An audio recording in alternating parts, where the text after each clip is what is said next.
మీరు చూశారు, సనత్ నగర్లో డిసెంబర్ 5ని శాంతి సభను పెట్టారు. ఫిబ్రవరి 22ని ప్రపంచ శాంతి సభ మరలా మన ఇండియాలోనే పెడుతున్నారు. జనవరి 13, 17, ఏప్రిల్ 4 మరలా పెద్ద శాంతి సభలు అమెరికాలో పెడుతున్నాను.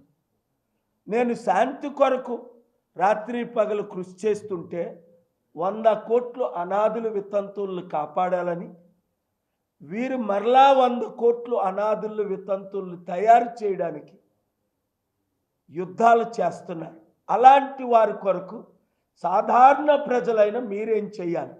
మొట్టమొదటిగా శాంతి కొరకు ప్రార్థించాలి.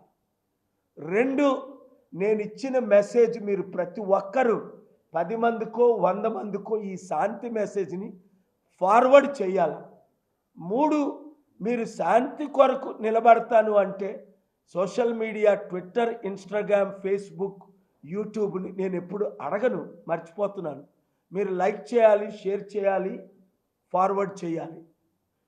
4, మీ చుట్టూ ఉన్నవారు యుద్ధాలు జరిగినప్పుడు కుటుంబంలో కానీ లేదా మీ కమ్యూనిటీలో కానీ, కులాల మధ్య కానీ, గ్రామాల మధ్య కానీ ఈ మధ్య యుద్ధాలు ఎక్కువైపోయాయి.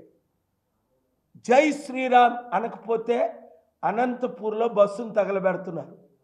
అరే, హిందువులు జై శ్రీరామ్ అంటారు, ముస్లింలు జై అల్లా అంటారు, క్రైస్తవులు జై జీసస్ అంటారు, సిక్కులు జై గురునానక్ అంటారు. గద్దరన్న లేదా నా మిత్రులు ప్రభాకర్ గారు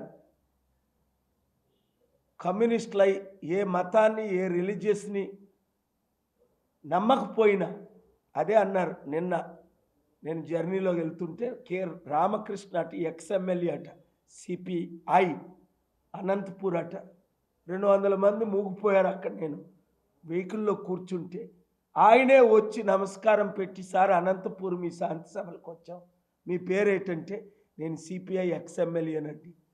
మీరు ఎంతో అద్భుతంగా మాట్లాడతారు.